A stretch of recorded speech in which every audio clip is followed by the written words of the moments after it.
ನಮಸ್ಕಾರ, ನ್ಯೂಸ್ ಬಾಕ್ಸ್ಗೆ ಸ್ವಾಗತ. ಸ್ನೇಹಿತರೆ, ಸ್ಯಾಂಡಲ್ವುಡ್ನಲ್ಲಿ ನಟ ನಟಿಯರು ಅಂತ ಬಂದಾಗ ಅವರ ಕೆರಿಯರ್ ವಿಚಾರ ಅಂತ ಹೇಳಿದಾಗ ನಿಮ್ಮ ಮದುವೆ ಯಾವಾಗ ಅನ್ನುವಂಥ ಪ್ರಶ್ನೆ ಜನಸಾಮಾನ್ಯರಲ್ಲಿ ಕಾಡ್ತಾನೆ ಇರುತ್ತೆ. ಅಭಿಮಾನಿಗಳು ಪ್ರಶ್ನೆಯನ್ನ ಮಾಡ್ತಾನೆ ಇರ್ತಾರೆ.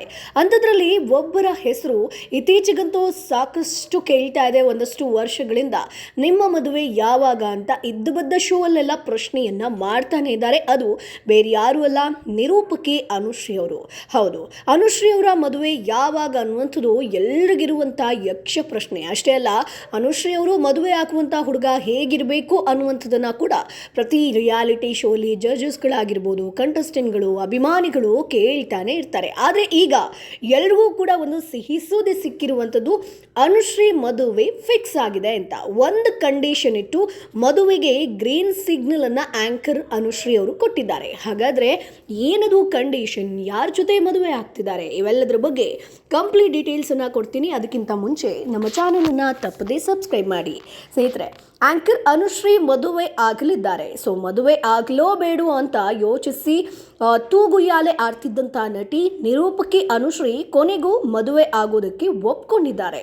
ಅದೆಷ್ಟೋ ಜನರು ತಮ್ಮ ಮದುವೆ, ತಮ್ಮ ಮಕ್ಕಳ ಮೊಮ್ಮಕ್ಕಳ ಮದುವೆಗಿಂತ ಹೆಚ್ಚಾಗಿ ಅನುಶ್ರೀ ಮದುವೆಯನ್ನ ನೋಡಬೇಕು ಅಂತ ಕಾತುರದಿಂದ ಕಾಯ್ತಾ ಇದ್ದಾರೆ ಅಂತಾನೆ ಹೇಳ್ಬೋದು. ಅಂಥವರಿಗೆ ಇದೀಗ ಶುಭ ಸುದ್ದಿ ಸಿಕ್ಕಿದೆ. ಅನುಶ್ರೀ ಮದುವೆ ಆಗ್ತಾ ಇದ್ದಾರೆ ಸ್ನೇಹಿತರೆ. ಹೌದು, ಅದೆಷ್ಟೋ ಜನರು ಆಂಕರ್ ಅನುಶ್ರೀ ಮದುವೆಯನ್ನ ಸ್ವತಃ ಕಣ್ಣಾರೆ ನೋಡಲಾಗದಿದ್ರು ಕೂಡ ಟಿವಿಯಲ್ಲೋ ಅಥವಾ ಮದುವೆ ವಿಡಿಯೋವನ್ನಾದರೂ ಸಾಯುವ ಮೊದಲು ನೋಡಬೇಕು ಅಂತ ಅನ್ಕೊಂಡಿರ್ಬೋದು. ಯಾಕಂತಂದ್ರೆ ಅನುಶ್ರೀ ಹೋದಲ್ಲಿ ಬಂದಲ್ಲಿ ಕುಂತಲ್ಲಿ ನಿಂತಲ್ಲಿ ಮದುವೆ ಯಾವಾಗ ಅಂತ ಪ್ರಶ್ನೆ ಮಾಡ್ತಾರೆ, ಕೇಳಿದ್ದು ಇದೆ. ಸೊ ಗೊತ್ತಿಲ್ಲದ ಉತ್ತರ ಕೊಡಲಾಗದೆ ಅದೆಷ್ಟೋ ಬಾರಿ ಮಾತಿನ ಮಲ್ಲಿ ಅನುಶ್ರೀಯೇ ಸೈಲೆಂಟ್ ಆಗಿ ಅಲ್ಲಿಂದ ಜಾರ್ಕೊಂಡಿದ್ರು ಅಥವಾ ಬೇರೆ ಉತ್ತರವನ್ನ ಕೊಡ್ತಾ ಇದ್ರು, ಏನೋ ಒಂದು ಕಾಮಿಡಿಯನ್ನ ಮಾಡ್ತಾ ಇದ್ರು. ಆದರೆ ಈಗ ಸ್ವತಃ ಅನುಶ್ರೀ ತಮಿಳುನಾಡಿನಲ್ಲಿ ಒಂದು ಸಂದರ್ಶನವೊಂದರಲ್ಲಿ ಕ್ಲಿಯರ್ ಆಗಿ ಹೇಳಿದ್ದಾರೆ. ಹೌದು, ನಾನು ಮದುವೆ ಆಗಲಿದ್ದೀನಿ. ನನ್ನ ತಂದೆ ತಾಯಿಯ ದಾಂಪತ್ಯದ ಕಹಿ ಅನುಭವವನ್ನು ಕಣ್ಣಾರೆ ಕಂಡಿದ್ದಂಥ ನನಗೆ ಮದುವೆ ಅಂದರೆ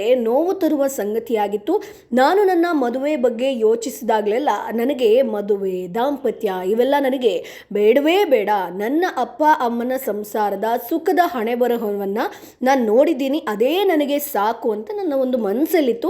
ನನ್ನದೇ ಪೋಷಕರ ಮುರಿದು ಬಿದ್ದಂಥ ಮದುವೆ ನೋಡಿದ ಮೇಲೂ ನನಗೆ ಮದುವೆ ಆಗಬೇಕು ಅನ್ನುವಂಥ ಒಂದು ಕನಸು ಕಾಣೋದ್ರಲ್ಲಿ ನನಗೆ ಅರ್ಥನೇ ಇಲ್ಲ. ಆದರೆ ಈಗ ವರ್ಷಗಳು ಉರುಳ್ತಾ ಇದೆ, ನನಗೂ ವಯಸ್ಸಾಗ್ತಾ ಇದೆ. ಎಲ್ಲರ ಜೀವನದಲ್ಲೂ ಮದುವೆ ಕಹಿ ಘಟನೆ ಆಗಲೇಬೇಕು ಅಂತಲೇ ಇಲ್ಲ, ಅದು ಸುಮಧುರ ಕೂಡ ಆಗಬಹುದು ಅಂತ ಈಗ ನನಗೆ ಅನಿಸ್ತಾ ಇದೆ. ಹೀಗಾಗಿ ನಾನು ಮದುವೆ ಆಗೋದಕ್ಕೆ ನಿರ್ಧರಿಸಿದ್ದೀನಿ. ಮದುವೆಯೇ ಬೇಡ ಅಂತಿದ್ದವಳು ಮದುವೆಗೆ ಗ್ರೀನ್ ಸಿಗ್ನಲ್ ಅನ್ನು ನೀಡಿಬಿಟ್ಟಿದ್ದೀನಿ ಅನ್ನುವಂಥ ಒಂದು ಖುಷಿಯ ವಿಚಾರವನ್ನು ಅನುಶ್ರೀ ಅವರು ಇಂಟರ್ವ್ಯೂ ಸಂದರ್ಭದಲ್ಲಿ ಹೇಳ್ಕೊಂಡಿದ್ದಾರೆ. ಆದರೆ ಎಲ್ಲರಲ್ಲೂ ಒಂದು ವಿನಂತಿ, ನನಗೆ ಇದು 2ನೇ ಅಥವಾ 3ನೇ ಮದುವೆ ಅಲ್ಲ, ನನಗೆ ಇನ್ನೂ ಮದುವೆನೇ ಆಗಿಲ್ಲ ಅನ್ನುವಂಥ ಸ್ಪಷ್ಟನೆಯನ್ನು ಕೊಟ್ಟಿದ್ದಾರೆ. ಯಾಕಂತಂದರೆ ಸ್ನೇಹಿತರೆ, ಸಾಕಷ್ಟು ಜನ ಅವರ ಒಂದು ಸಿನಿಮಾ ಶೂಟಿಂಗ್ಗೆ ಮಾಡಿದಂಥ ಒಂದು ಮದುವೆ ಸೀನ್ ಆಗಿರ್ಬೋದು, ಇವೆಲ್ಲವನ್ನ ಕೂಡ ವೈರಲ್ ಮಾಡಿದ್ದಾರೆ. ಅನುಶ್ರೀಗೆ 2ನೇ ಮದುವೆ ಅಂತೆ, ಅನುಶ್ರೀಗೆ 1ನೇ ಮದುವೆ ಅಂತೆ, ಅದು ಡಿವೋರ್ಸ್ ಆಯ್ತಂತೆ, ಹೀಗೆ ಸಾಕಷ್ಟು ಅಂತೆ ಕಂತಿಗಳು ಸೋಷಿಯಲ್ ಮೀಡಿಯಾದಲ್ಲಿ ಹರಿದಾಡ್ತಾ ಇತ್ತು. ಹಾಗಾಗಿ ಅದಕ್ಕೆ ಒಂದು ಸ್ಪಷ್ಟನೆಯನ್ನು ಕೊಟ್ಟಿದ್ದಾರೆ. ನನಗೆ ಇದು 2ನೇ ಅಥವಾ 3ನೇ ಮದುವೆ ಅಲ್ಲ, ನನಗಿನ್ನೂ ಮದುವೆ ಆಗಿಲ್ಲ ಅನ್ನುವಂಥದ್ದು. ಕಾರಣ, ನನಗೆ ಬಹಳಷ್ಟು ಜನರು ಈಗಾಗಲೇ ಮದುವೆ ಮಾಡಿಬಿಟ್ಟಿದ್ದಾರೆ. ಸೊ ಒಮ್ಮೆ ನಟ ರಕ್ಷಿತ್ ಶೆಟ್ಟಿ ಜೊತೆ ಮದುವೆ ಮಾಡಿಸಿದ್ದಾರೆ, ಇನ್ನೊಮ್ಮೆ ನನ್ನ ಕಸಿನ್ ಗಂಡನ ಜೊತೆನೂ ಆಗಿ ಹೋಗಿದ್ಯಂತೆ. ಅದನ್ನು ನನ್ನ ಕಸಿನ್ ಕಾಲ್ ಮಾಡಿ ಹೇಳಿ ನಕ್ಕಿದ್ದಾಳೆ. ಆದರೆ ನನಗೆ ನಿಜವಾಗಿ ಕೂಡ ಮದುವೆ ಆಗಿಲ್ಲ ಅನ್ನುವಂಥದ್ದನ್ನು ಸ್ಪಷ್ಟನೆ ಕೊಟ್ಟಿದ್ದಾರೆ. ಸೊ ದಯವಿಟ್ಟು ನಾನು ಈಗ ಮದುವೆ ಆಗೋದಕ್ಕೆ ನಿರ್ಧರಿಸಿದ್ದೀನಿ, ಆದರೆ ನನಗೆ ಸೂಕ್ತವರ ಇನ್ನೂ ಸಿಕ್ಕಿಲ್ಲ. ದಯವಿಟ್ಟು ನನ್ನ ಕನಸಿನ ಹುಡುಗನನ್ನು ಯಾರಾದರೂ ಹುಡುಕಿ ಕೊಡಿ. ನೀವು ಎಷ್ಟು ಬೇಗ ಹುಡುಕೊಡ್ತೀರೋ ಅಷ್ಟು ಬೇಗ ನಿಮಗೆ ನನ್ನ ಮದುವೆ ಊಟ ಸಿಗುತ್ತೆ, ಇದು ಗ್ಯಾರಂಟಿ ಅಂತ ಅನುಶ್ರೀ ಅವರು ಪ್ರಾಮಿಸ್ ಮಾಡಿದ್ದಾರೆ.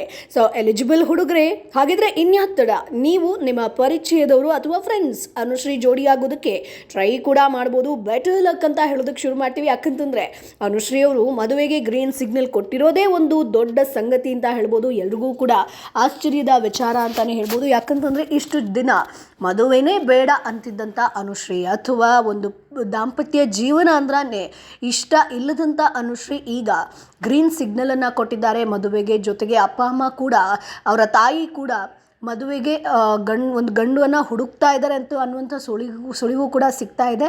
ಸೊ ಮನೆಯಲ್ಲೂ ಕೂಡ ಒಂದು ಹುಡುಕೋದಕ್ಕೆ ಶುರು ಮಾಡಿದ್ದಾರೆ. ಅಷ್ಟೇ ಅಲ್ಲ, ಅನುಶ್ರೀ ಅವರು ಕೂಡ ಕಾಯ್ತಿದ್ದಾರೆ, ಯಾರು ನನ್ನ ದಾಂಪತ್ಯ ಜೀವನಕ್ಕೆ ಕಾಲಿಡ್ತಾರೆ, ಯಾರು ನನ್ನ ಹುಡುಗ ಅನ್ನುವಂಥದ್ದು. ಸೊ ಇಷ್ಟು ದಿನ ಇಂಟ್ರೆಸ್ಟ್ ಇಲ್ಲದಂಥ ಅನುಶ್ರೀ ಈಗ ಮದುವೆ ಬಗ್ಗೆ ಇಂಟ್ರೆಸ್ಟನ್ನು ತೋರಿಸಿದ್ದಾರೆ. ಸೊ ಸ್ನೇಹಿತರೆ, ನಿಮ್ಗೆ ಏನು ಅನಿಸುತ್ತೆ? ಅನುಶ್ರೀ ಅವರು ಈ ವರ್ಷ ಆದರೂ ಮದುವೆ ಆಗ್ತಾರಾ? ಸೊ ಅವರ ಹುಡುಗ ಹೇಗಿರಬೇಕು? ಚಿತ್ರರಂಗದಲ್ಲಿ ಅವರು ಯಾರನ್ನ ಮದುವೆಯಾದರೆ ಸುಖವಾಗಿರ್ತಾರೆ, ಖುಷಿಯಾಗಿರ್ತಾರೆ? ಅದನ್ನು ಕಮೆಂಟ್ ಬಾಕ್ಸ್ ಮೂಲಕ ತಿಳಿಸಿ. ನಮ್ಮ ಚಾನಲನ್ನು ಸಬ್ಸ್ಕ್ರೈಬ್ ಮಾಡಿ, ಸಪೋರ್ಟ್ ಮಾಡಿ.